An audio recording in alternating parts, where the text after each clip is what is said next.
Olá pessoal, bom dia. Estamos aqui para mais uma aula 2.3 da abordagem comportamental, unidade 2. Peço desculpas antecipadas, vocês vão ouvir barulhos porque nós estamos em casa. Então a minha casa é igual a casa de vocês, né? Passa caminhão do ovo, do gás, o vizinho faz barulho, a mãe grita, o pai grita, e aí é a vida. A gente vai se adaptando, não é? O importante é que vocês saibam que os professores não pararam, a Anguera não parou, os coordenadores não pararam, que nós estamos aqui para atender vocês. Então nós não paramos para que vocês não parem, ok? Estou disponível no AVA, no e-mail, no WhatsApp.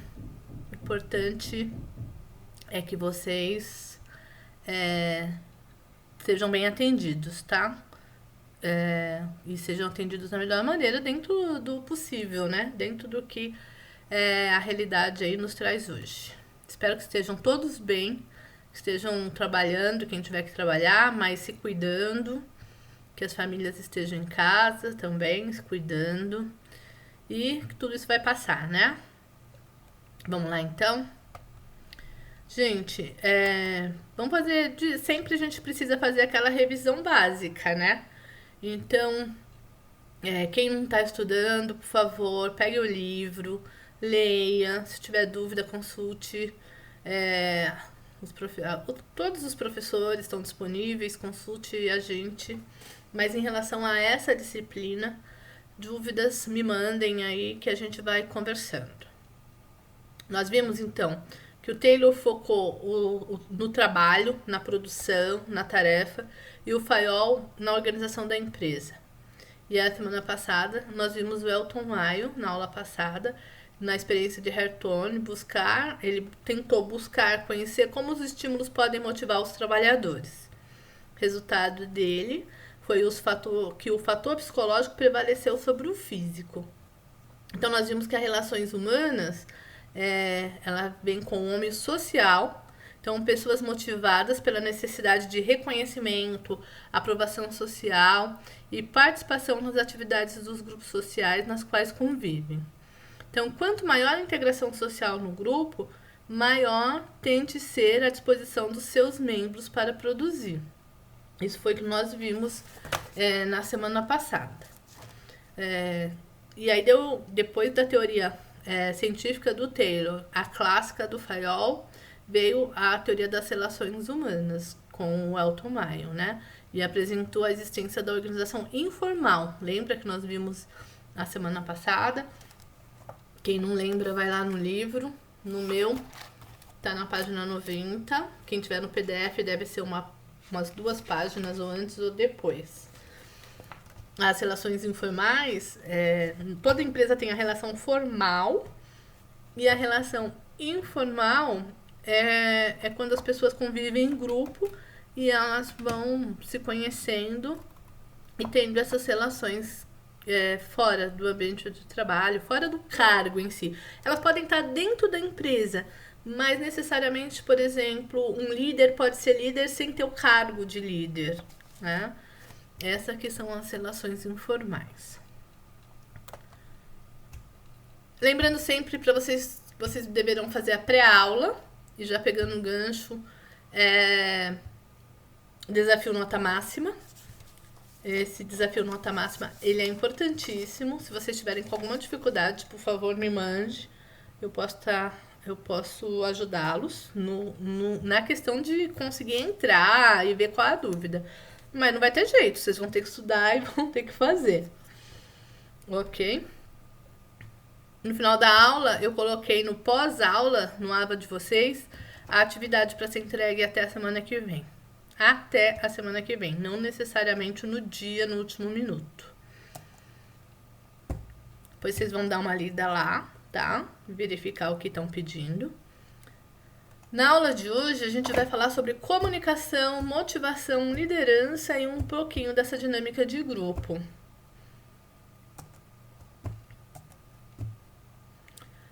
Tem uma questão aí que eu coloquei, eu retirei não tá no livro de vocês, não tá no ABA. Eu retirei de um site de concurso. Ele fala assim, ó. O advento da teoria das relações humanas trouxe uma nova linguagem que passou a dominar o repertório administrativo. Fala-se agora em motivação, liderança, comunicação, organização informal, dinâmica de grupo, etc. Os conceitos clássicos de autoridade, hierarquia, racionalização do trabalho, departamentalização, princípios gerais de administração, etc., passaram a ser contestados ou deixados de lado. A teoria das relações enfatiza, tracinho e não, tracinho, a comunicação é tratada como. Isso é uma questão que essa forma de questão cai em concursos. Normalmente eles dão respostas para preencher. Eu não dei as respostas aqui, todas. Eu vou dar o que preencheria esse campo aí. Que é a teoria das relações humanas enfatiza os grupos e não o comportamento individual. A comunicação é tratada como um fenômeno social. Por que os grupos? Porque a teoria das relações humanas, a ênfase é nas pessoas, né? Então, o estudo é como as pessoas se comportam, como as pessoas se motivam, né? Como melhorar a comunicação, como eu posso ser um líder que motiva as equipes. Tudo isso para quê, gente? Tudo isso para ter produtividade e atingir resultados. Aí eu deixo aí a questão para reflexão individual de vocês. Seus pais tinham a necessidade de se comunicar por mídias tecnológicas como você tem? Com certeza, não sei a idade, muitos de vocês são jovens, os pais também são jovens, mas muitos dos pais não têm conhecimento tecnológico. Por exemplo, a minha mãe, ela foi apresentada no WhatsApp há pouco tempo, então ela não tinha essa necessidade de mídias tecnológicas que a gente tem hoje. Já pensou o que seria de nós hoje se não fosse as mídias tecnológicas nessa questão do isolamento? O povo já tinha pirado, né? Então a gente vai falar de comunicação. Qual é o conceito de comunicação? Esse conceito não está no livro de vocês, mas eu achei importante deixar claro que o conceito de comunicação vem do latim, comunicare, que significa tornar comum, compartilhar, trocar opiniões, né? Então, o ato de comunicar, ele implica troca de mensagens. Se só eu mando a mensagem e o outro não recebe, não houve comunicação. Se eu mando uma mensagem e o outro não entendeu, ou entendeu errado, não houve comunicação, tá? Então, o ato de comunicar implica em trocar mensagens, que por sua vez envolve emissão e recebimento de informações. Comunicação é a provocação de significados comuns entre comunicador e intérprete, utilizando signos e símbolos. Quando a gente fala signo, gente, é de significado, tá? Qual o significado? Por exemplo, se eu falar de um relógio, qual o significado que esse relógio tem para você? De repente, a pessoa ganhou o relógio de presente de aniversário do pai. Então, tem um significado o relógio para essa pessoa. E para mim é só um objeto que vai ver as horas, tá? Então, o significado, ele interfere nessa questão de comunicação. Assim como a cultura de cada um, a vivência de cada um. Isso sempre vai interferir. Gente, toda essa comunicação, ela tem um processo. Toda vez que a gente falar de processo, eu não estou falando de uma coisa só. Então, o que envolve esse processo de comunicação? Que está, esse quadro que eu estou apresentando para vocês, ele tá no livro de vocês, né? Na página 102 no meu. Então, esse processo de comunicação, ele tem lá a fonte, né? Qual é a fonte? Essa fonte a gente fala que ele codifica o significado desejado. Então, essa fonte, ela pode ser não verbal e verbal. Verbal, o escrito, a língua portuguesa. O não verbal, um quadro, uma dança, uma pintura, né? Quando eu vou num museu que eu vejo uma obra de arte, uma pintura, aquilo é um código, né? O pintor, ele estava se comunicando através da pintura dele. O pintor, ele estava transmitindo, enviando uma mensagem desejada. Então, eu preciso de um transmissor. Preciso de um canal, né? Qual é o canal que eu vou transmitir, né? Como eu vou transmitir isso? Se a gente pensar numa organização, eu preciso fazer um comunicado oficial para a empresa.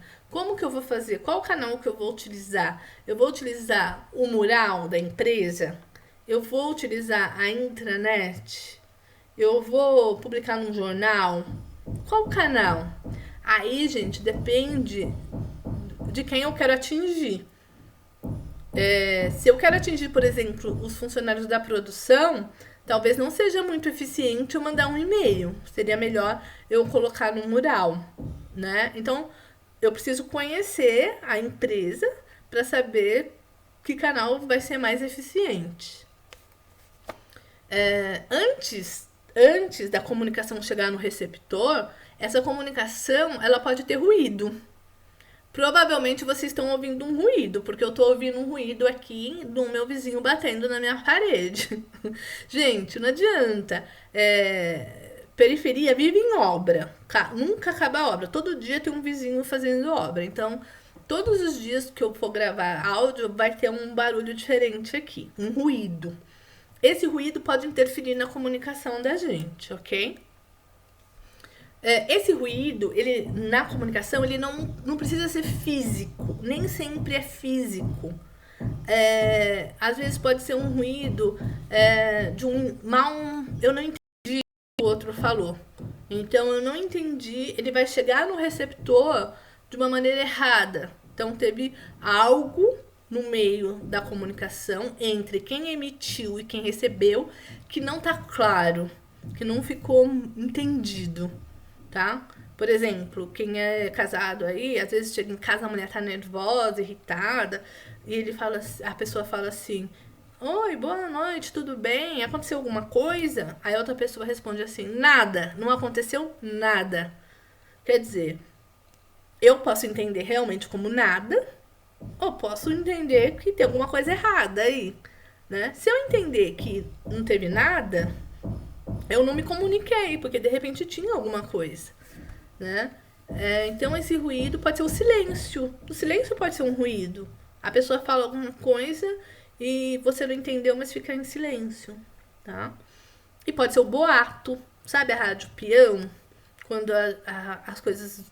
Alguém fala alguma coisa, ninguém sabe quem falou, por que falou, o contexto tá errado. Pegam, às vezes, um discurso e pegam só a metade do discurso. Então, isso é ruído de comunicação. Eu preciso ter o receptor da mensagem, né? Quem vai receber a mensagem. E quem vai receber a mensagem, ele decodifica o significado. Então, o que é decodificar? Entender, ver se realmente percebeu o que o outro queria falar ou queria se comunicar, porque nem sempre a comunicação é fala, né?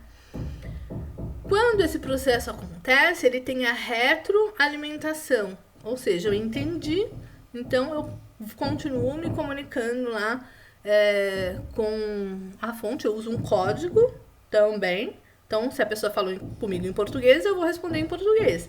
Se a pessoa falou comigo em Libras, língua dos sinais, eu vou ter que responder em língua dos sinais. Eu uso o mesmo código na maioria das vezes, né? Então, é preciso que haja esse processo, essa retroalimentação.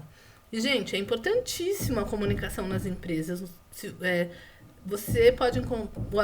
Nós podemos encontrar na internet muitos artigos, estudos de casos sobre comunicação. Por quê? Porque é um dos maiores problemas que as empresas enfrentam. Mesmo tendo hoje rede social, o volume de informação não é comunicação. Então, muita informação, às vezes, atrapalha, né? Eu coloquei um vídeo, tem um link aí pra vocês. Eu gostaria que vocês assistissem, né, esse vídeo. Não vou passar ele agora, mas eu gostaria que vocês assistissem, porque nesse vídeo fica claro a questão do ruído na comunicação. E é um filme que um desenho, vocês podem até procurar e assistir aí com as crianças, né? Com os filhos, quem estiver em casa.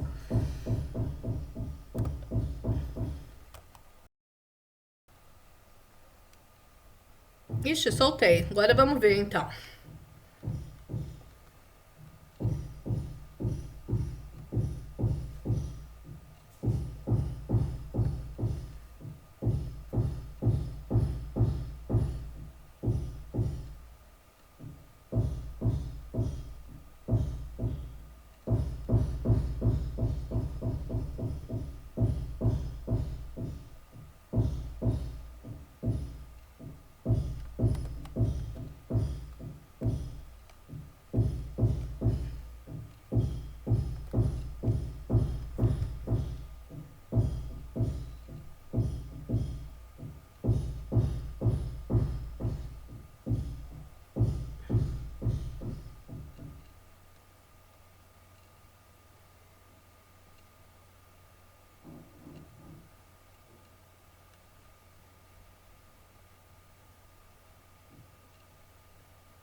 Ok, então nós podemos ver aí que foi ruído do começo ao fim, né?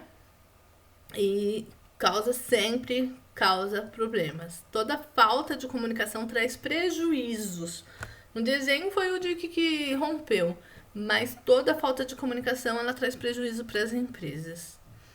Por isso que a importância de se trabalhar esse tema nas empresas e do líder, do gestor, estar sempre atualizado com a melhor maneira. Conhecer o seu grupo e saber como fazer as comunicações claras, objetivas, né?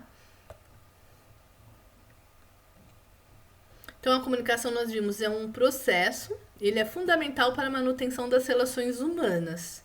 Então, essa parte que eu expliquei tá aí nesse PowerPoint, da parte do processo, né? E a gente chama esses ruídos, na verdade, de distorções, né? Aí eu coloquei um desenho muito clássico, quando fala assim, ruído, que é o poder de um boato, né? Então, aí no desenho tá assim: Zé, quero o número deste pedido. O chefe pergunta, né? Aliás, pede para o funcionário. E passando alguém despedido, o outro tava ali de alegre bebendo água. O Zé? O quê? O Zé tá despedido. Eu também. Ó, o Zé Tadeu. O Zé e o Tadeu estão despedidos. Nossa, nós todos vamos ser despedidos. Então, a falta de comunicação gera insegurança, gera estresse, então, não, gera improdutividade, né? Perda de tempo, perda de foco. Gente, e a fofoca, né? Fofoca é um ruído a ser combatido nas empresas, ok? E aí, nós vamos conversando e a gente vai ver que também a falta de comunicação gera falta de motivação.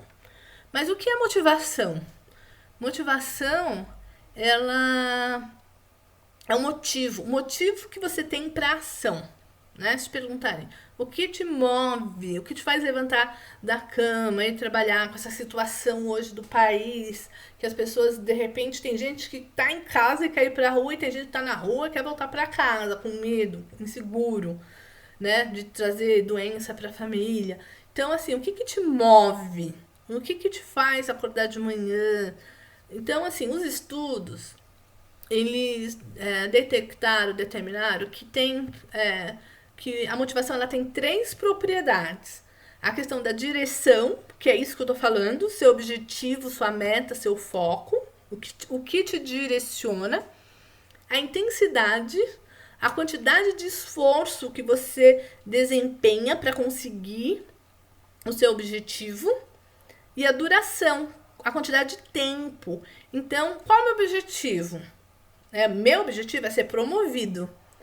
Não, mas para ser promovido eu preciso fazer o curso de administração, né? Então vou ter que fazer um esforço para fazer um curso de administração, né? Porque quem estuda tem que deixar o lazer um pouco de lado, às vezes a família, tem que ter aquele tempo de estudo. E qual a duração? Qual a quantidade de tempo? Né? Além dos estudos aí semanais que eu tenho que estudar, eu ainda tenho que ficar 4 anos numa faculdade. Então, a motivação, ela entra nisso, tá? O foco, a direção, né? Para onde eu quero ir, o esforço que eu vou fazer, quanto que eu quero nisso. E a duração, quanto tempo eu vou aguentar, né? Essa minha motivação vai durar quanto tempo? E aí tem um teórico, na verdade um psicólogo, ele já morreu em 1970, então faz 50 anos que ele morreu, que ele era um psicólogo norte-americano e ele, até hoje ele é conhecido, 50 anos depois, a gente fala muito no estudo dele, que é a teoria da hierarquia das necessidades humanas, a famosa pirâmide de Maslow, que alguns de vocês, o que estão no terceiro semestre, devem ter ouvido falar, né? Em gestão de pessoas a gente fala, porque não tem como a gente falar de gestão de pessoas sem falar de motivação, sem falar do Maslow. O que o Maslow falou? Ele falou o seguinte, que nós, pessoas, seres humanos, nós temos necessidades. E essas necessidades, ela vai do nível mais alto pro nível, desculpa, ao contrário, do nível mais baixo para o nível mais alto. Então, o que estaria? É uma pirâmide, e o que estaria na base da pirâmide? As necessidades fisiológicas. O que seriam as necessidades fisiológicas? Respiração, comida, água, sexo, sono, né? Então, essas são as nossas necessidades fisiológicas. Homeostase é a questão de equilíbrio da vida, tá? E excreção, vocês sabem o que é. Então, a fisiológica, respiração. O que está acontecendo hoje no mundo com a questão do vírus? Um dos sintomas do vírus é a dificuldade de respirar. E aí precisa de respirador. Então, assim, necessidade básica, né? Respiração. Tá? Então, se a gente não tem as nossas necessidades básicas atendidas, a gente não pode pensar em outra coisa. Então, assim, se o funcionário, o colaborador, não tiver comida em casa, se ele não estiver comendo, né, se alimentando, eu falo em casa porque eu pensei na família, mas mesmo se for uma pessoa solteira, se ele não estiver se alimentando, se a empresa não tiver refeitório e ele não estiver se alimentando, que é básico, como que ele vai chegar no trabalho comprometido, motivado? Aí o gerente compra um carro novo e ele não tem nem arroz e feijão em casa. Então, primeiro tem que estar atendido as necessidades básicas. Ah, legal. As necessidades básicas foram atendidas. Qual é o próximo passo? Segurança. Segurança do corpo, de eu não ser assaltado, do emprego, de eu não ser dispensado, ser mandado embora, de eu ter um teto, uma casa, da minha família ter um plano de saúde, ou se não tiver um plano de saúde, de conseguir ser atendido quando tá doente. Então, se eu não tiver essa segurança, eu também, a minha motivação ela já vai estar comprometida. né? Então, imagina um funcionário que está com um problema financeiro, não consegue pagar suas contas no sentido de fazer compra, de pagar aluguel, ele já está com a fisiológica e a segurança comprometida, né? Se tiver a fisiológica e a segurança ok, bacana, aí ele já pensa no terceiro degrau. E qual seria o terceiro degrau? Amizade, família, intimidade sexual, no caso aí. Então, aí eu consigo. Por isso que, às vezes, a pessoa ela entra na empresa, ela é nova, e o RH, no caso, né, que normalmente é o departamento que cuida disso, mas a liderança também tem que ficar atenta, precisa fazer essa integração. Porque o funcionário novo ele precisa se sentir pertencente ao grupo. Aí, se ele for bem aceito pelo grupo, aí ele já começa a pensar na questão da estima. Ah, eu faço parte de um grupo, mas eu quero ser respeitado, eu quero ter status. Então, seria o próximo passo dele, ter conquistas dentro desse grupo. E o próximo passo e o último, a gente chama de realização pessoal ou autorrealização, né? Que seria o meu individual. Então, às vezes, um funcionário ele entra numa empresa como auxiliar de produção, vai galgando promoções, fica 15 anos dentro de uma empresa e aí ele está descontente, quer sair. Por quê?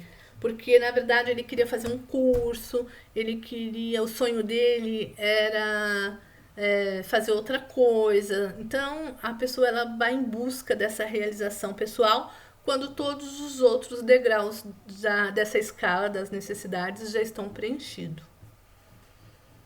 Aí nós temos um outro teórico que a gente chama lá o Frederick Herzberg. O que o Frederick Herzberg veio com a teoria dos dois fatores? O que é a teoria dos dois fatores? A gente chama a teoria... só um parênteses. O Herzberg também era um psicólogo, também americano. E o que ele falava? Ele falava o seguinte, que nós temos fatores higiênicos, aí essa palavra higiênico não tem a ver com a questão higiene, no sentido que a gente está acostumado de limpeza, tá? Mas no sentido, fatores higiênicos relacionados ao ambiente do trabalho. De forma que, se satisfeitos, não motivam, pois são percebidos por obrigação. Então, fatores higiênicos, obrigação da empresa. Exemplo, salário. Por isso que a gente fala que o salário não é motivacional. E o fator higiênico é assim, quando você tem, você não fica motivado. Mas se tirarem de você, você desmotiva, tá? Então, neste caso dos fatores higiênicos, o contrário de desmotivação não é motivação, é satisfação. Se eu tenho meu salário, eu estou satisfeito, mas isso não quer dizer que eu estou motivado. Mas se tirar o meu salário, você vai ver o que é uma pessoa desmotivada. Para o Herzberg, o que seria fator motivacional? Seria relacionado ao conteúdo do trabalho, de forma que, se satisfeito, as pessoas podem se sentir motivadas. Exemplo, prestígio, reconhecimento, autonomia. Por isso que tem essa discussão. Salário motiva ou salário não motiva? Ok? Então, sobre a motivação, geralmente a empresa é capaz de satisfazer as expectativas estruturais e formais dos trabalhadores. E os gerentes, os gestores, são os que devem realizar programas e ações capazes de satisfazer as expectativas mais íntimas, no caso psicológicas, dos trabalhadores. Gente, para isso, o gerente ele tem que conhecer a equipe dele, o grupo dele, né? E aí entra a questão da comunicação. Por quê? Porque às vezes o gerente ele conhece seu funcionário, ele consegue alguma melhoria, só que ele não comunica isso de uma forma adequada. Então, às vezes o funcionário ele fica nem percebe que o gerente teve esse trabalho todo. A gente chama isso de endomarketing. É você comunicar o que você fez de uma forma que lhe traga benefícios também, que seria fazer o seu marketing. É o marketing interno dentro da empresa, né? Se eu vou melhorar alguma coisa, isso tem que ser comunicado, para os funcionários de uma forma que atinja o psicológico do funcionário, que ele sinta que você está fazendo isso, que a empresa, a organização está fazendo isso para melhorar a vida dele, tá? Porque senão ele pode perceber como uma questão de uma obrigação. Ah, a empresa não fez mais do que devia fazer. E aí entra então a questão da liderança, a importância da liderança nisso, né? O que é liderança? Hunter é um escritor e ele escreveu um livro que eu li em 2004, então vai fazer 16 anos que eu li esse livro. E chama... Deve ter PDF dele já por aí, né? O Monge e o Executivo, tá? Então, na página 25 deste livro, O Monge e o Executivo, então isso não está no livro de vocês, mas está nesse livro, ele fala que liderança é a habilidade de influenciar pessoas para trabalharem entusiasticamente, visando atingir os objetivos identificados como sendo para o bem comum. Então, o líder, ele tem que ter essa habilidade de influenciar as pessoas, de fazer as pessoas trabalharem com entusiasmo e com os objetivos para o bem comum. Que, no caso, o bem comum é o resultado da organização também, tá? É claro que você, numa organização, você produz um produto que vai ser vendido para as pessoas, que vai facilitar a vida das pessoas, você está produzindo um bem comum. Isso o líder tem que influenciar as pessoas nisso, tá? Um outro exemplo, outro autor, ele coloca as mesmas coisas, mas com palavras diferentes. Liderança se caracteriza por um método de influência entre pessoas. O autor acredita que uma pessoa influencia a outra em função dos relacionamentos existentes entre elas. Então, se você confia numa pessoa, se você tem um relacionamento, você consegue influenciar essa pessoa mais fácil. Então, por isso que a questão da liderança ela tem que investir em relacionamento interpessoal também.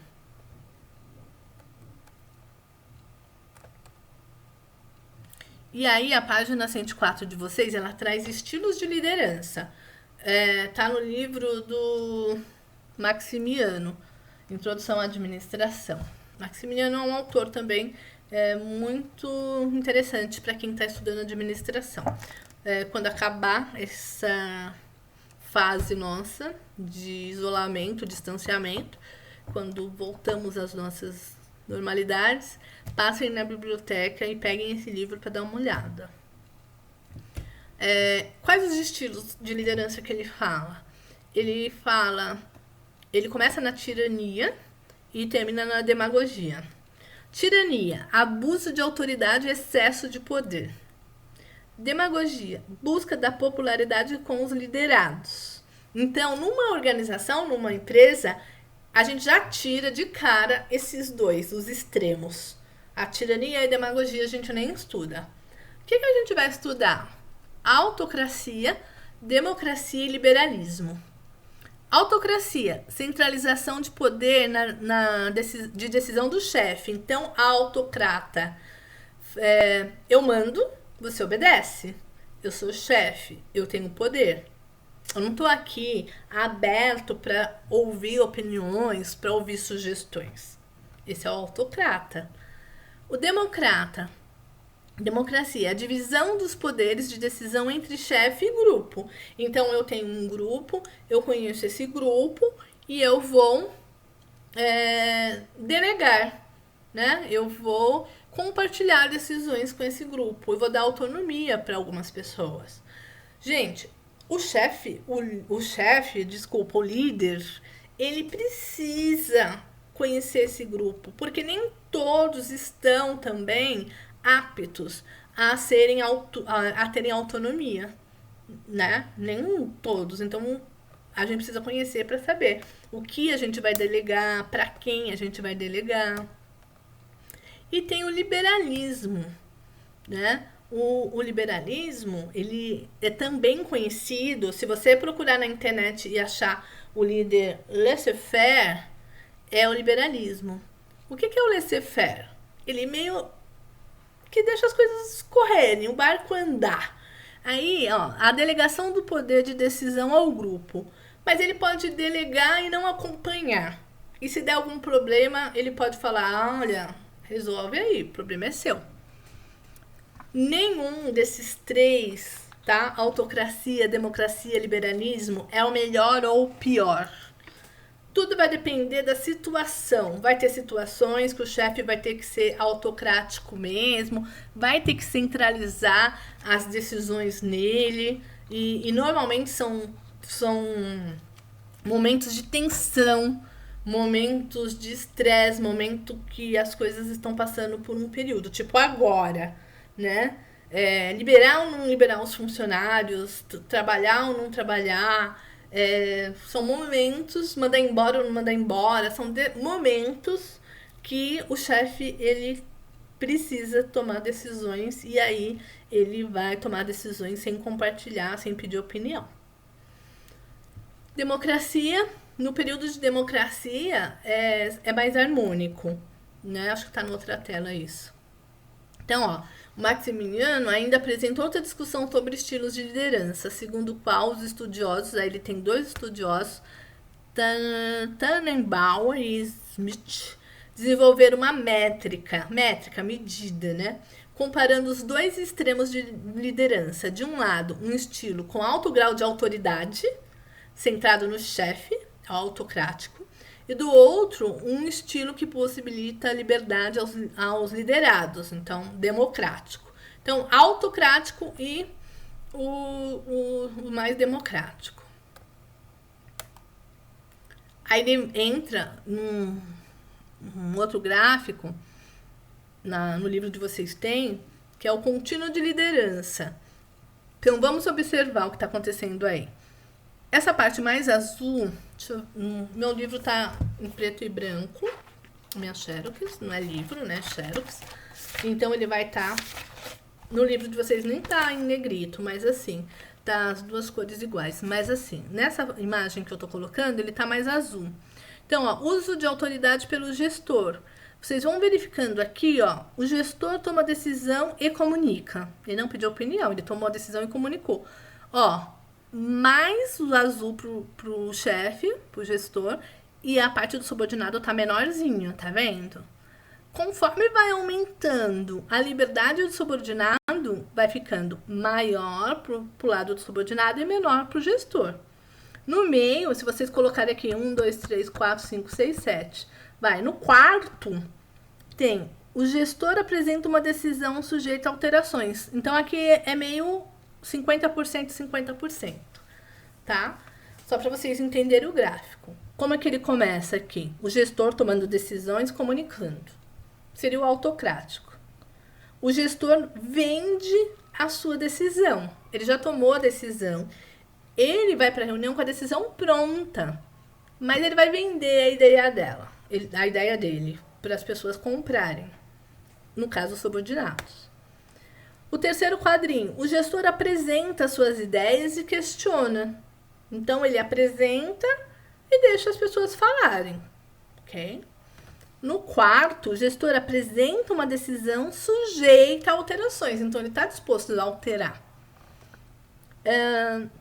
No quinto, o gestor apresenta o problema, percebe sugestões e toma a decisão. A decisão continua sendo dele, mas ele ouve. No sexto, o gestor define os limites e pede ao grupo que tome uma decisão. Então, nós vimos nas aulas passadas que tem o gestor intermediário e tem o que fica lá na alta cúpula, que é responsável pelo planejamento. Então, a gente tem o estratégico, o tático e o operacional. Então, normalmente, o estratégico, ele passa pro tático. Ele ouve o tático, ele deixa dar umas sugestões. Por quê? Porque o tático conhece melhor o operacional, né? Só que quando chega lá no operacional, não tem muito o que mexer. Então, se tiver que ouvir, tem que ouvir antes. E o último, o gestor permite que os subordinados funcionem dentro de limites. Então, ele traça os limites até onde pode ir e ele deixa que os funcionários decidam, né? É isso. Aquilo que eu falei, tá? Quanto mais tenso estiver o ambiente no sentido de conseguir levar o grupo à realização das metas, mais o líder tende a se posicionar de modelo autoritário. Aí no outro extremo, quanto mais estável for o ambiente, os líderes tendem a se posicionarem no modo mais liberal. O que também acontece em atividades que envolvem criação, pois a criatividade deve ser espontânea e não deve ser imposta pelo modelo autoritário. Tem outro gráfico aí, que é a grade de gerencial de Black e Monton, que na verdade, ó, a gente vai ver aqui, ó, duas setinhas. A ênfase nas pessoas, a alta e baixa.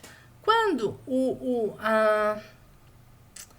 gerente, né, a organização, ele dá ênfase nas pessoas, a ênfase nas pessoas em alta, ele é líder das pessoas, ele é o líder da equipe. Quando é baixa, ele é um líder negligente, tá? Um líder que só visa a questão da produção, da produtividade. Então ele dá ênfase na produção. E eu tenho ali um meio termo. O ideal, gente, na minha opinião, acho que o ideal é a gente ter meio termo, né? Porque se eu ficar só nas tarefas e não perceber como que funcionam as pessoas, eu não vou conseguir esse ambiente motivado e as pessoas comprometidas com os resultados. As pessoas vão fazer igual o nosso personagem do livro aqui, que a gente vai falar dele no final do... A gente falou no comecinho, tá escrito no começo, o Alex. Ele sabota a empresa, né? Se der errado, ele prefere que dê errado o funcionário que tem um líder que só pensa na produção. Aquele famoso assim, né? Ah, ele não tá pensando na gente, ele só pensa em ganhar dinheiro, né? Então, esse é o problema.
Então, gente, assim, pensem aí, reflita qual o estilo de liderança de vocês, tá? Em que vocês precisam melhorar, quais as competências vocês precisam melhorar.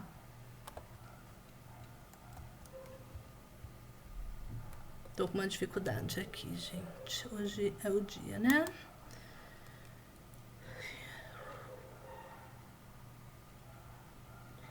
Acho que é isso, gente.